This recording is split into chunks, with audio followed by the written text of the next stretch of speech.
Welcome to Simply Sarah. I'm Sarah Stockham. I am so glad that you are here.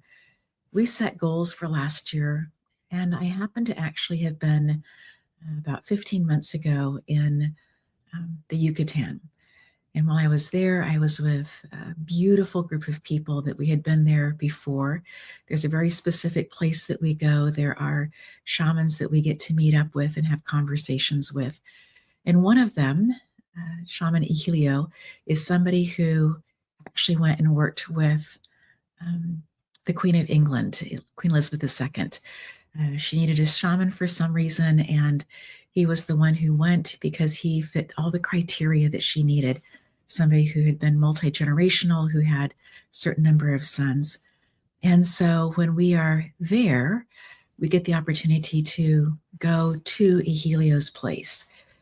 There are several things about Ihilio's place that are so remarkable. One is that he has lots and lots of different bees, and these are Mayan bees. They don't have stingers on them.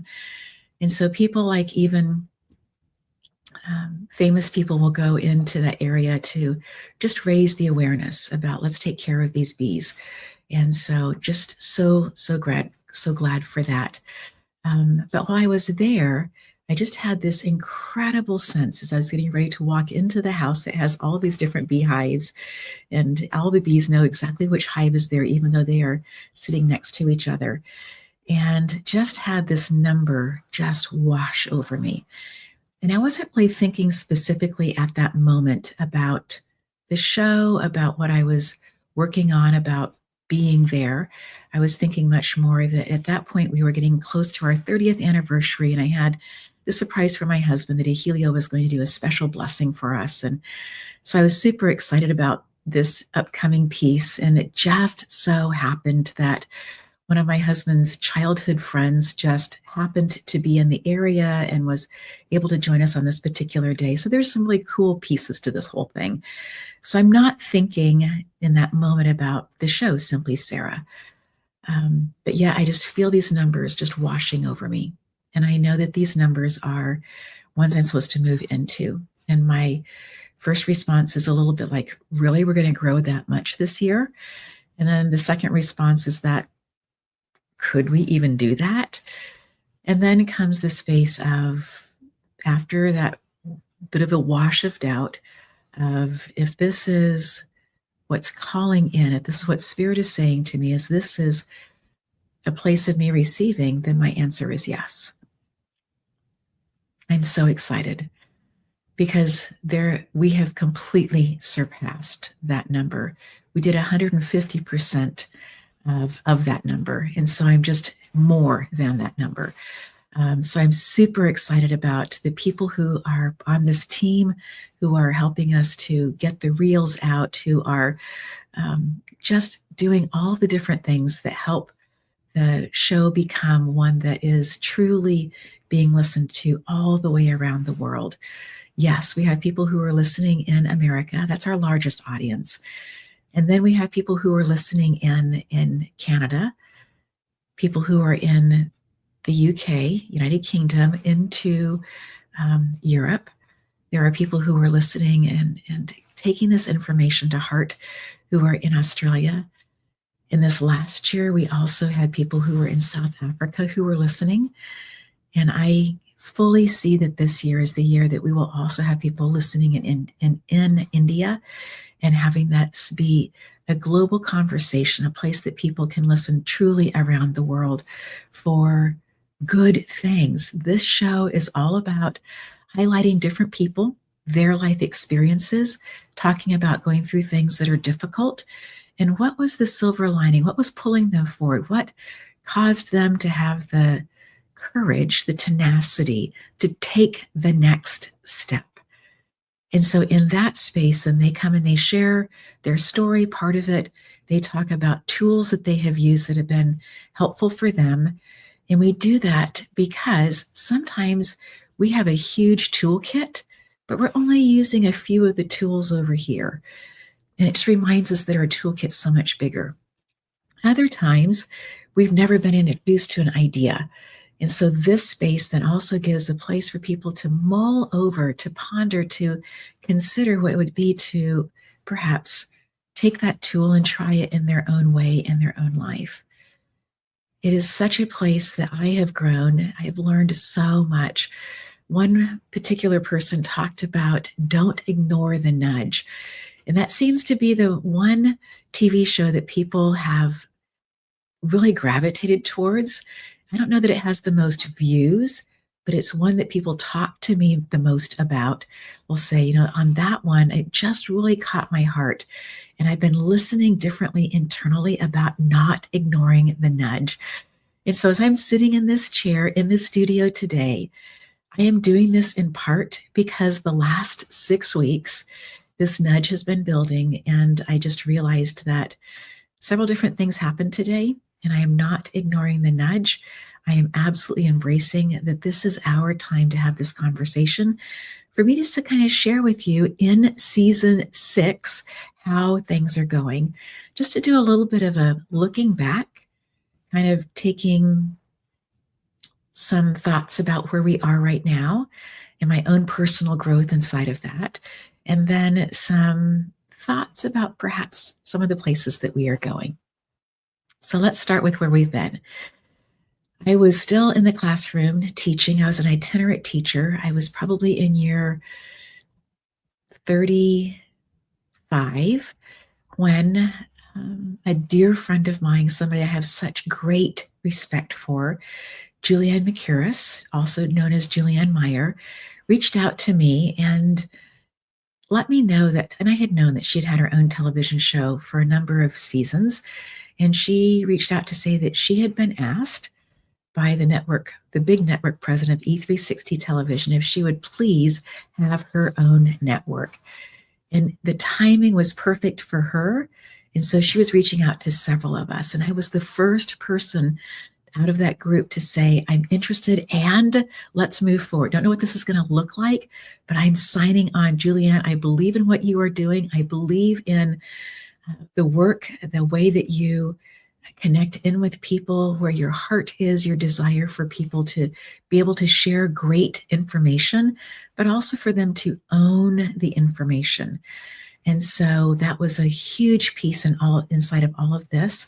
And so literally with my knees knocking in our house that we had in Claremont, California, I began doing this show. It was so different than all of the YouTube things that I had done, where I had primarily been outside and had just talked about different tools and tips and about Reiki and different ways that I had seen Reiki work and different ways, things that people could do that would help them move from a place of feeling so stressed and so concerned and just tied up energetically, and being able to use some of these tools to move into a place of relaxing differently, of being able to breathe into the moment, to be able to hear differently. So I took all that I had learned from that and began this process. And Julianne was my very, very first person. I asked her, I said, I'm willing to do this, but can we do it together, right? And I had been a guest on her show a couple of times. And so I was somewhat familiar with the backside of, as we call it, of coming in and needing to put your name in and clean up your background and some of those things and work on lighting. And also auditory. Auditory is so important. It's like the number one. If your auditory isn't good, people will stop watching. You can have grainy picture and you can kind of get away with that, but the auditory part is super important. And so in that space, then we did our very, very first show. And I had people that I was able to ask, and I would kind of be sheepish about it. I kind of have this television show that I'm doing, but I also talked to people who knew Julianne and had also known what she was working on. So it was very easy in that respect for me to come in and say, hey, this is what I've worked on. This is what I'm doing. This is where I am. Would you be willing to come on the show? And so we did season 1, which had 20 different episodes. Did season 2, 20 different episodes.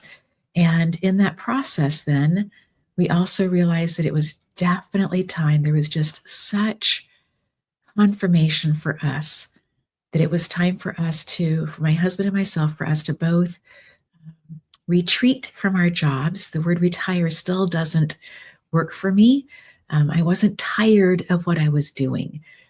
I loved being in the classroom. I love music. I love impacting people. I love the opportunity to pull back the curtain a little bit on what success can look like and be able to share that. And if we can mold younger minds, how powerful is that? So I wasn't tired from what I was doing, but there were enough pieces of things outside of work that were showing up and calling. And it was time for us to both say, we're going to turn the page on what we've been doing and do something different in a different part of the country. So a little bit of the backstory is 20 years prior to this, we had said to my parents, who had purchased my dad's parents' place, if we could have first right of refusal. Now, when my grandparents built the place, it was in the late 60s, that outside of Knoxville, they were putting in a huge freeway system and connecting it into other parts of the world, other parts of America. And my grandparents had a beautiful farm they called Crowder Knob that was in Farragut. And that's exactly where the freeway was going. And so they needed to move. And so they moved out to the country. And so they moved further away to a place that they thought was pretty quiet, bought 5 lots that had been pasture land, I'm guessing, for cows. We currently have cows across the street on pasture land, and then a little further down, less than a mile, there are horses. But I'm thinking that this land was probably pasture land. And so they bought these lots, they built a house and began gardening, massive gardeners. And when we would come back to the States, having grown up in the Democratic Republic of Congo, we would often, every summer that we were back in the States, we would come and spend some time here. So we had relatives in the area, we knew people in the area. My dad was a pastor, and the conference that he came out of was also in this area. There's a river called the Holstein River, and so it's called the Holstein Conference. And so when we came back to the States, we would often be here with my grandparents, but also visit and see other things, and go other places to visit other family as well. So 20 plus years ago, we asked for first right of refusal on this property. And then about 15 years ago, my father passed. And it then gave us a time to kind of reevaluate all the different pieces in all of our lives. And none of us kids were ready to move at that point, and mom didn't need us at that point. But that was one of the pieces that we had been keeping our eye on.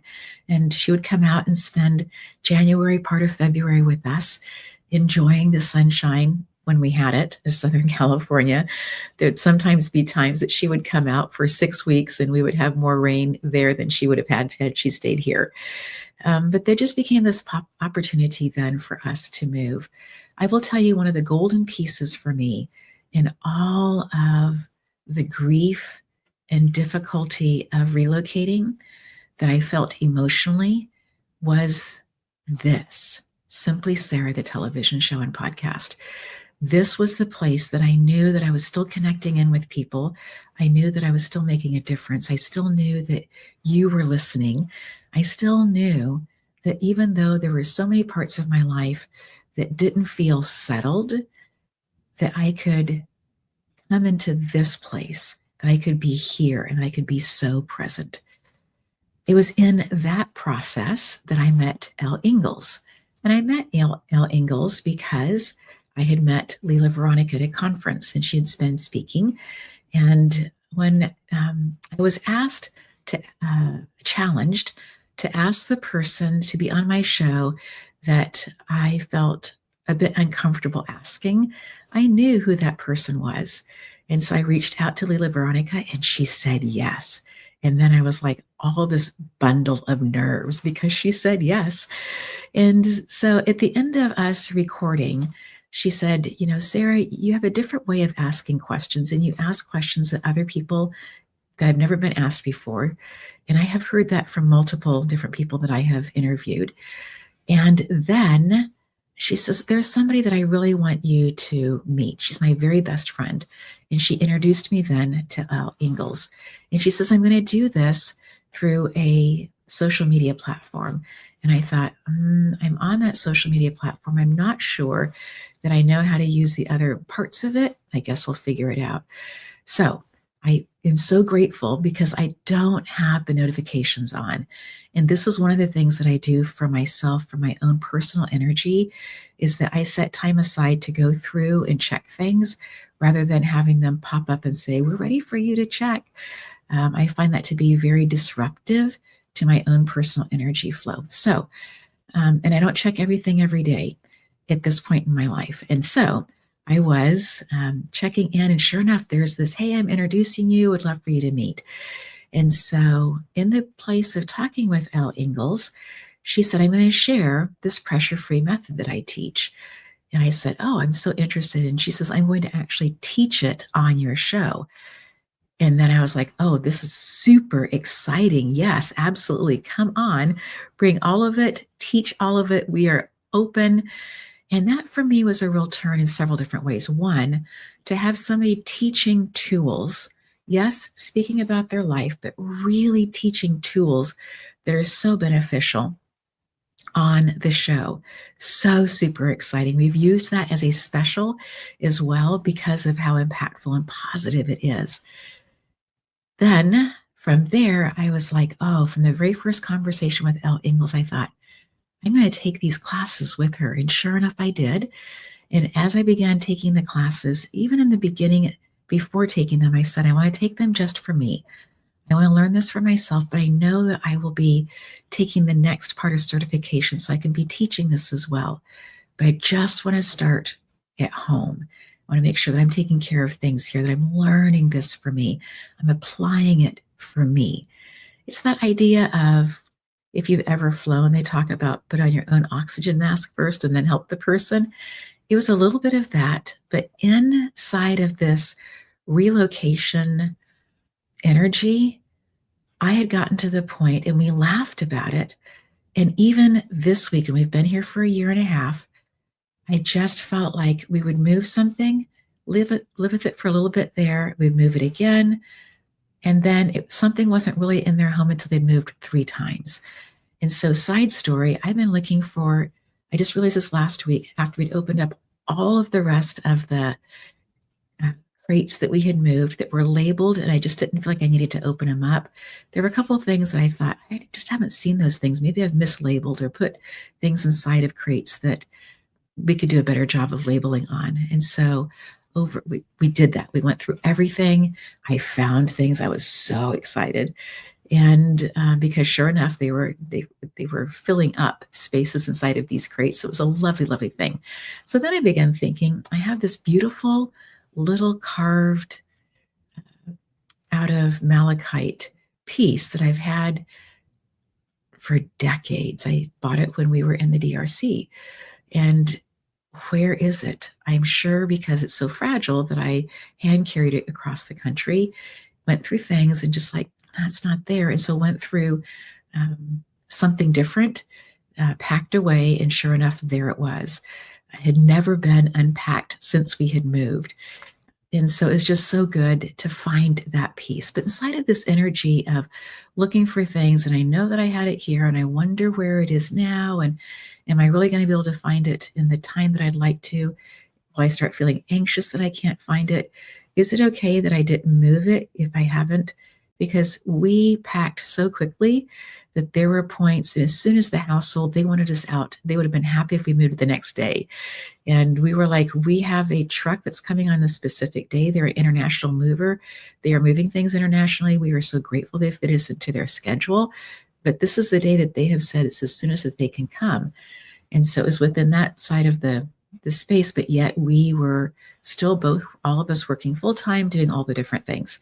So in this space of relocating, I knew I needed to take this class for me because there was a sense of urgency that in this relocation energy, I needed to find a way to ground my energy differently here. And it was such a perfect next step for me in my own personal growth. In fact, the way that I'm sitting right now, I took a hand on the upper part and the lower part of a thigh and turned it in. It looks like this, and then the same thing on the other side, because I want to be sitting on my hamstrings. I don't want to be sitting on my butt. I want my weight on my hamstrings. It makes such a difference in terms of how the energy flows through our body. It also makes a difference in how we process the information around us. So, if we have time at the end, I'll come back and talk a little bit more about that. So, from there, I began to look for people in our conversations to have them share very specific tools. That had always been the idea from Simply Sarah. It's always been in our mission statement. But I felt like that interview with Elle was that real clear for me. This is what it looks like and feels like. So coming to where we are, being there and with the shaman Ihilio in the Mayan area, staying at Aldea Kaba, feeling those numbers just wash over me, knowing that they were completely for the show for 2024. It wasn't until I was into a bit of January of 2025 that I began to have conversations with our ad agency about what are your guys' numbers on all of the reels, on the different pieces that you guys have been putting out, and seeing what are you seeing as numbers, and then pulling numbers from a couple other places, having other conversations, looking for stats inside of E360, and taking all of these numbers and putting them together. And then the next day going, oh, wait, there's more. And when I finished putting all of the numbers together, being so in amazement for all the things that took place in 2024 with this show. And so deeply grateful for every single person who said yes to be interviewed. So deeply grateful for every single person who has listened, who said to someone else, hey, listen in on this one. It truly has been transformative. Which brings me to where we are right now. Leela Veronica offers several different classes, and I took one of them from her last year. And in that one-on-one working with her, she introduced me to this way of being able to have conversations with people to talk about where they are, what their next steps are. I am forever grateful in what I learned from her in that space. She's worth every single penny if you decide that you want to work with somebody who is top-notch and knows business and knows how to help people inside of their own business. Highly recommend her. Inside of that space, I began then to notice what I was bringing in energetically when I would have conversations with people about being on the show. So what I'm working on right now is the space of who I'm talking to bring incredible conversations to you. They're also going to be interwoven with people who are selling books, people who do have products or whatever that they can absolutely talk about to this incredible audience. And you get to choose if you want to purchase or not. Then also, we are having conversations with people who are in various different spiritual leadership capacities. There are two things that I tell every single person who comes on the show. And I've learned this a little bit from just my own listening on other shows of different things. But one is, we don't discuss politics here. One of those is because I grew up under a dictator, Mobutu. And I know what it's like when the emperor is going to come through town and all of the trees get painted from a certain place on down white because you have to make all the trees look great and clean and pristine. And all of a sudden, Conjuin, the main street there, is completely clean of litter. There's no more litter. I know. Um, I remember, right? And it just always seemed like pageantry, and I wasn't really sure what that was all about and what it was for, because it didn't feel like it was taking care of the people. We don't talk politics on this show. The other thing that we don't do is we don't say, this is my belief and therefore it must be your belief. If I happen to go to this place on a Saturday morning, you have to absolutely go there if you're going to be listening. We don't do that. I had the beautiful upbringing of going to a place in Kinshasa, and we all went there to worship together because we spoke English. And so whether if somebody felt like they needed to do some spiritual ritual in one way and somebody wanted to do it in a different way, all of those things were seen as fine under the umbrella of we are worshiping and we are in the space of admiring and respecting. I really hope that you sense that, whatever religious persuasion you are, if you are even of a spiritual, religious, choose persuasion, whatever that is, whatever that looks like for you. In no way are we trying to say you absolutely must do this, but I do know that there are practices that are spiritual practices that are good for everybody. They are part of this beautiful universal law experience. When we give 10% of what we bring in, when we give that away and we release the energetic heartstrings to, I brought that in, and we just let it go. There are so many companies that choose to do this that have no religious connection in at all, but they do it because it's such good practice. And so when we come into these spaces of talking about spiritual practices, there are some that are just, it's just good humanity to be doing some of these things. So you're going to hear some people who are going to be talking about some of those kinds of things as well. We will stay out of politics. Yes. We will talk about spiritual practices if they are applicable. Yes. We will continue to bring tools, techniques, tips, things that we have seen work that we believe would be helpful for you to be reminded of or to have you learn in that place. Then, as we turn to this next part of looking forward, then, is that what are we looking at in terms of the big picture of things? Currently on E360 TV, which is the platform that Simply Sarah is on, and we are on the Arion TV, ARION TV network.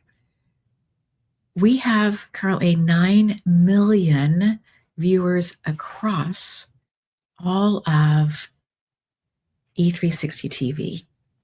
There are some things that are taking place. We have done huge upgrades in our mainframe, is what I'm going to call it. And it is, all of this now is being housed in America.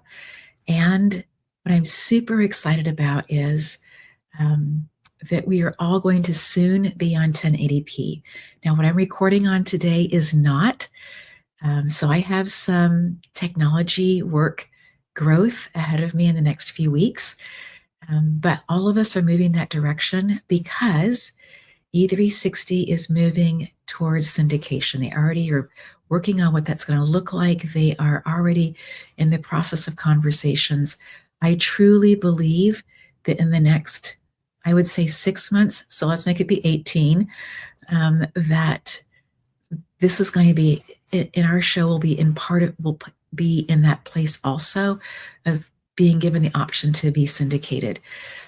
I think that's such a beautiful, powerful place because the work that we have done so far of building the team, of keeping it lean, of making sure that people have the same support and an idea of supporting you has been such a pivotal piece in all of our conversations. So we are looking to absolutely grow in terms of who is watching. We have been very, very careful in how we have selected even the people to start conversations with about possibly advertising or possibly sponsoring our show. And so just know that if we choose to bring on more, we will be in that space also of making sure that they line up beautifully, clearly with what we are doing and what our mission statement is, and caring about you. So just know that that is part of what we are looking at, conversations that we are having as well. I talked with Jason Miller maybe about a year ago, interviewed him as well. He was part of the show, also part of a special. And after we were done with that, I said to Jason, what's the best way for us to be growing? And he talked about several different things. And he said, when you begin to be serious about monetizing what you are doing with the show, never have more, ever have more than 3 different sponsors, because otherwise it just begins to feel like you're just there to help the sponsors. And that's not what we are here for. We are here to support you and want the sponsorships to grow, for them to also get good feedback, whatever that happens to look like, for them to also be able to grow in what they are offering through the audience as well. But it has to be a win-win-win situation. It can't just be sell, sell, sell to you, please buy. That energy is so depleting for you, and that's not okay. It's really important that we care for who you are and care for your energy. We have a bit of time, so I'm going to tell you a bit more about what happened after I took Elle's certification for her program. But before I do that, let's talk a little bit about how we hold our body and what that does for our brain. When we have stressful stimuli show up for us, it can be something that we see, smell, hear, look at, read, a sound, whatever it happens to be. Know, first of all, that it's exceedingly unique to you, whatever that happens to be. Now, other people might be stressing as well, but you are taking that information and your brain is taking it in for you. So please understand that stress is a very individualized, unique to you experience. When you take that in, you have up to 10 phenomenal, amazing seconds from a resting heart rate to do something, to talk back to your brain, to share with your brain, that you don't have to have the catecholamine effect wash through your body. What does the catecholamine effect do? It is when you go into fight, flight, freeze, fib, or fawn. And there's another one that's called flop. So when you go into any of those spaces of just curling up in a ball, or choosing to try to lie your way out of it, or maybe choosing to fight with your words, or more of choosing to fawn, which means to over exaggerate in your compliments to somebody, hoping that they're going to bypass or ignore whatever it is that you're stressed has come up over. Any of those, when we go into the fight or flight, our brain tells our body that we are in danger. And so our body gets ready then for us to move quickly to get away from whatever the danger happens to be, or to stand and put up a fight. And in order to do that, it drains the salt, sugars, and fats from our hands, from our feet, our extremities, our brain, and rushes all that into the middle of our being, so that we have the energy ready in that moment to do what we need to be safe. The problem arises when we keep hitting that button over and over and over again. And getting a paper cut becomes, in my body, as severe as hearing the honking of a horn before I begin to step into a median where a car is coming, right? So I appreciate that we are created like this. I love that we have these catecholamines that can help us do tremendous things in the face of that need. But most of the time, we are not at that level of need. So what is it doing when we strip the extremities and put all of that energy into that space? Well, we begin to have fuzzy thoughts. We begin to ruminate over and over and over again on something that one person said or a sound or feeling slighted. We also have the opportunity to not hear everything that's going on. Remember, all of that energy has moved into our being, the middle of our being, so that we can fight or flee. So the issue with this is that it doesn't allow us to be fully present for whatever is taking place. And the answer that we give is an answer that is made with clouded judgment because we're not using all of our brain. We're not in our right mind. In that space, then, everything that's been stripped away has to eventually move back. Here is one place that scientists say that we are biologically different. For men, it's up to 9 hours. For women, it's up to 24 hours. That's amazing. What happens when all of this goes back? Well, we call it the glucocorticoid stage, and we have that glucocortisol stage. And all of the cortisol that gets all of the press is what's then floating in our body. So we have all of the salts and sugars and fats floating through our body, and they're trying to get back to the extremities. And now we are awake in the middle of the night. Cortisol is a beautiful thing. We want that to happen when we want to get up in the morning. It gives us that shot of energy. We're ready to go. At 2 o'clock in the morning, it's not really our friend. And now we're up and pacing and thinking, and we still feel that slighted, whatever they happen to have said, and it's just not okay. And now we are starting to have that secondary trigger of what's already happened. We are keeping that going. If we break the cycle in the 10-second solution, amazing things begin to happen. Our brain begins to relax. We begin to notice how much more creative we are. It gives us that space to be able to breathe differently. It also, we notice that we interact with people differently, and they begin to say, hey, I'm noticing something different about you. So what are some of the things that we can do in that 10 seconds that we call the 10-second solution that helps us then to be able to stop, to prevent, to not go into the stress cycle? One of those things is to smile. And you're saying, oh, you've got to be kidding me. And I'm going to shift a little bit because I've been sitting for a little bit. I'm working on getting back on my hamstrings as I do that. When we smile, we are telling our brain. So all of these tools and actions are actually allowing us to talk to our brain to say, hey, I know that this trigger has happened. I know that she said that. I read that text.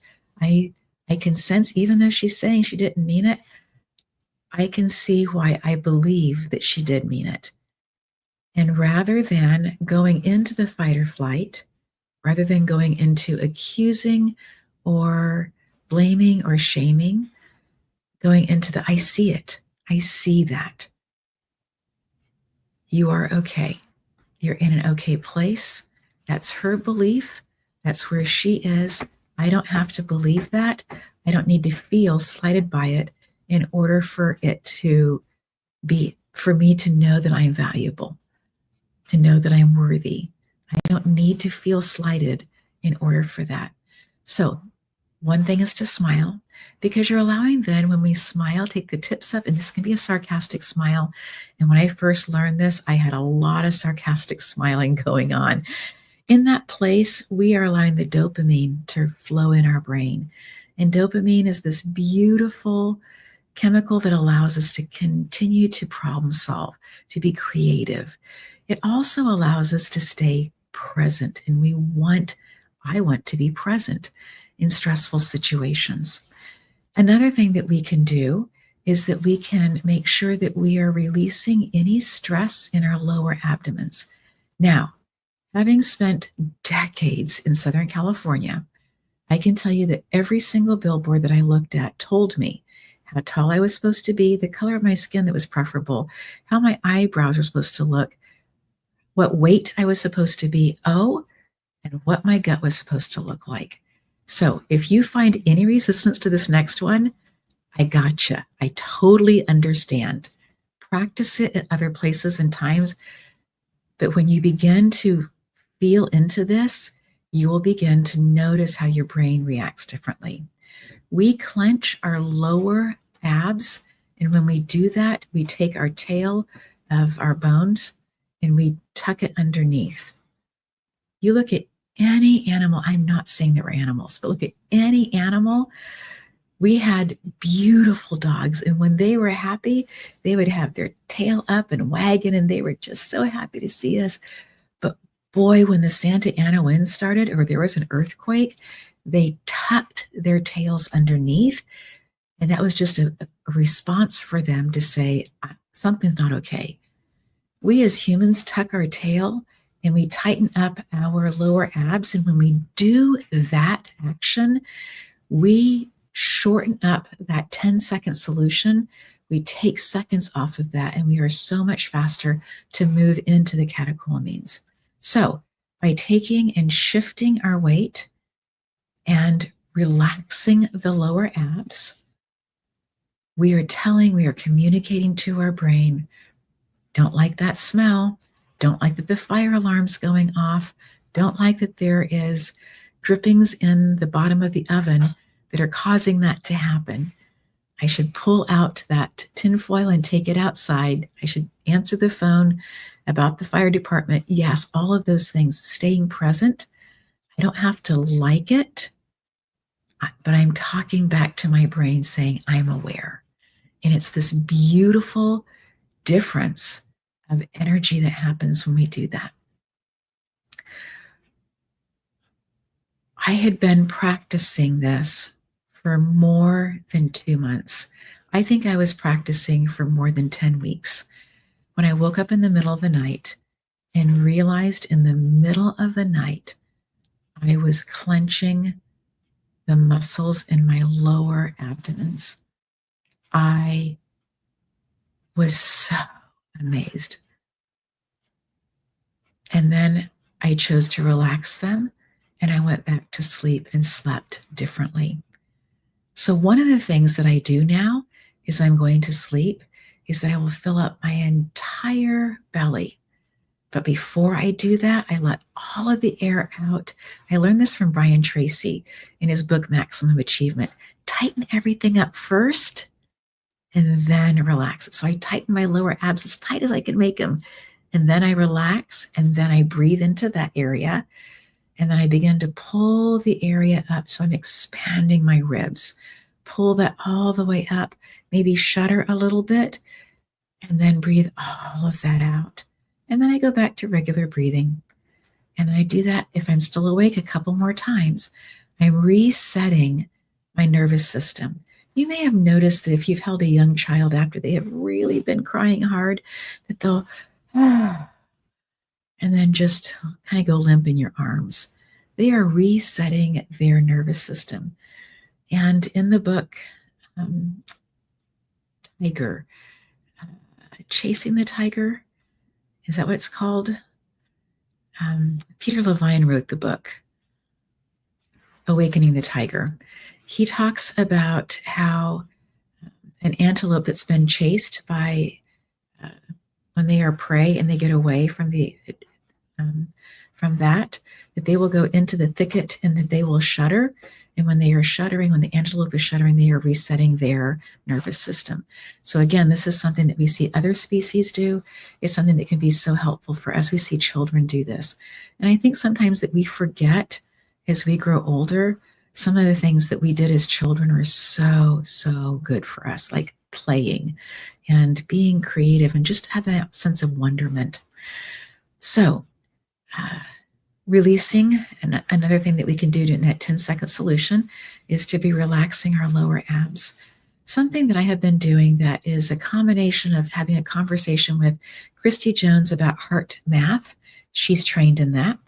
And then thinking through how I have been trained in Reiki, and then thinking through conversations that I've had with my yoga instructor, Laura Williams, that the place that we receive energetically in our heart chakra, that energy space here, the place that we receive is in between the shoulder blades.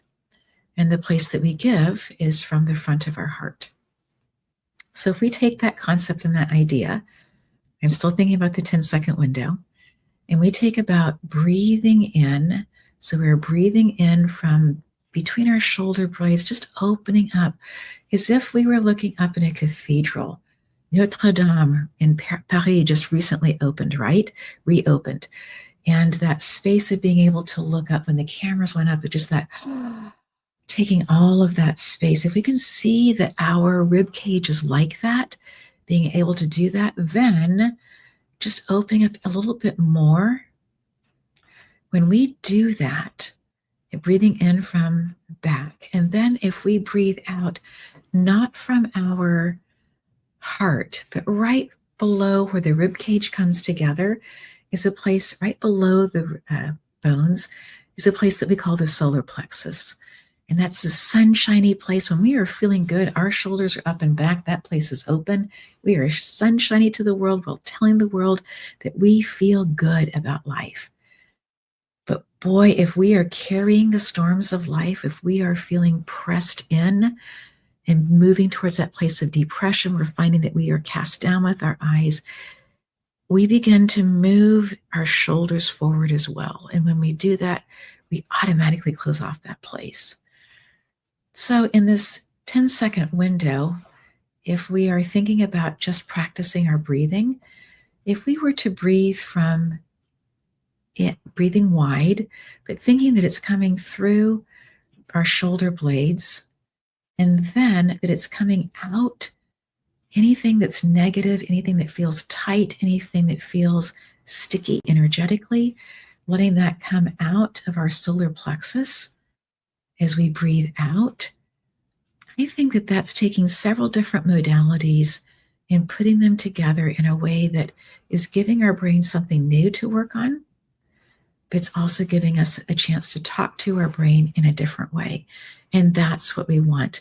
We want to give our brain something to work on to prevent it from going into the fight or flight. Now, what happens if we happen to trigger?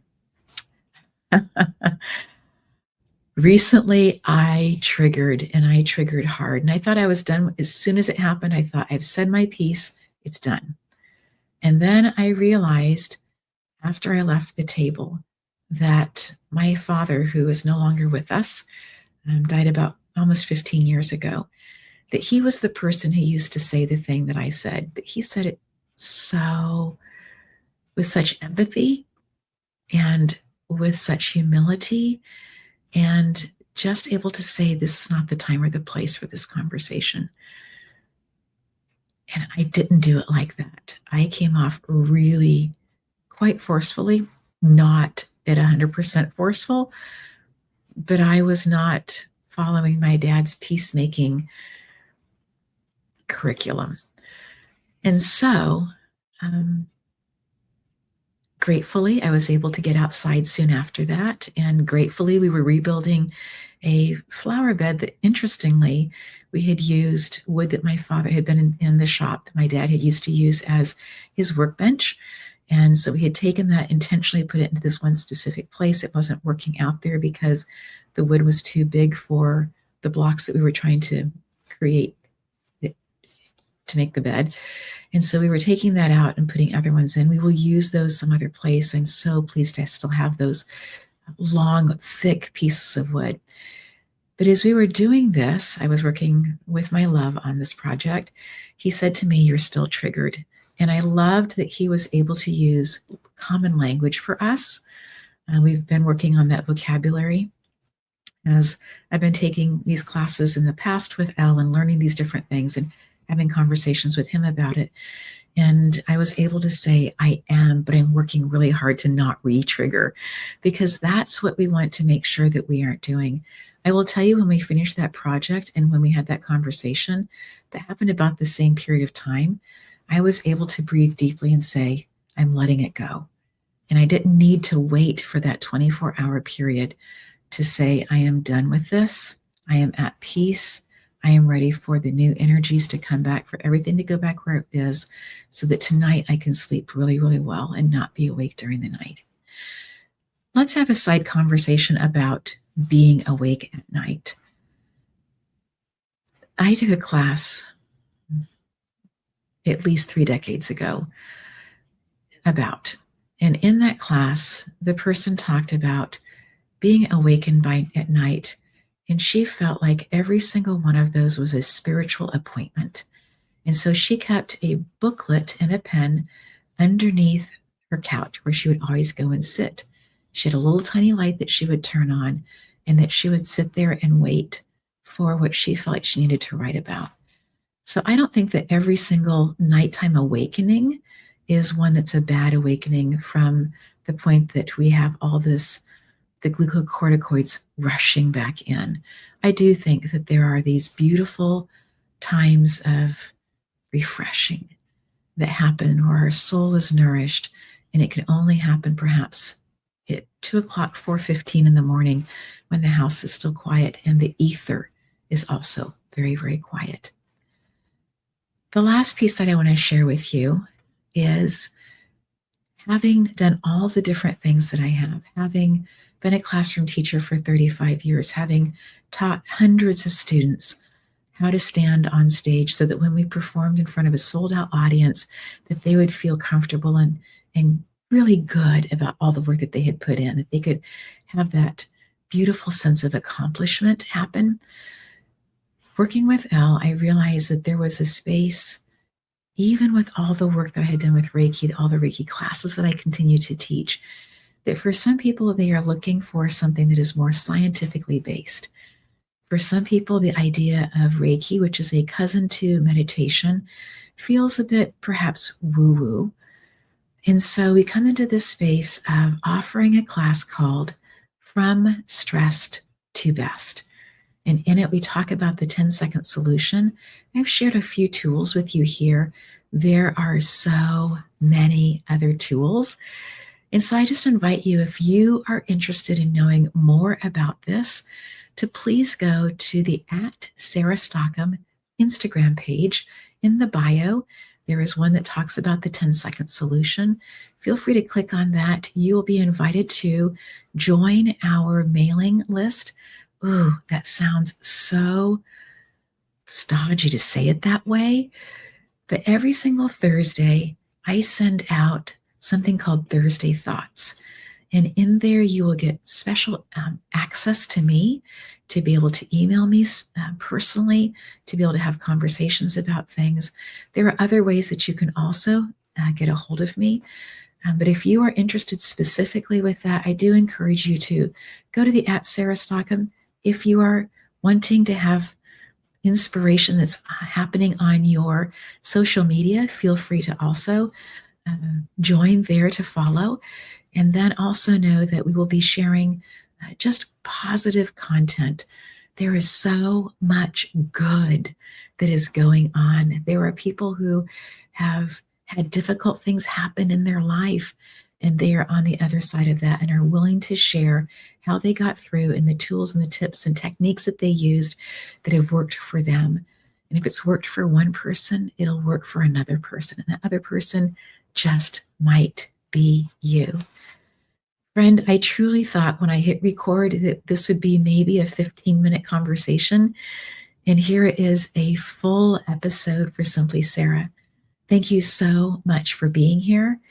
We love you. We care about you. We value you.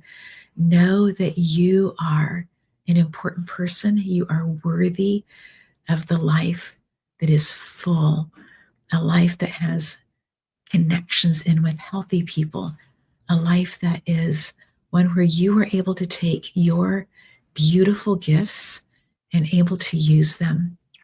And maybe you'll be able to look back at your life at some point and say, I can see how I was using those gifts a little bit at a time.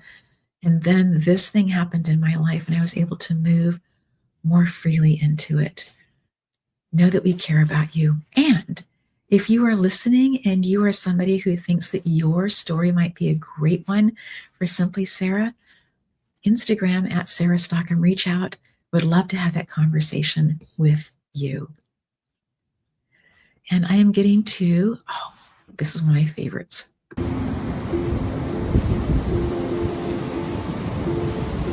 Hi, I'm Michelle. I am the founder and owner of Lamano Art.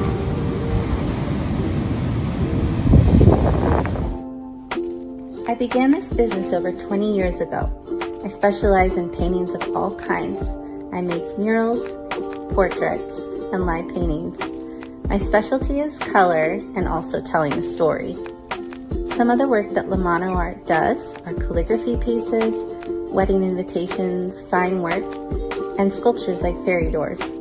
I'm open to working with anyone on any idea. Please feel free to contact me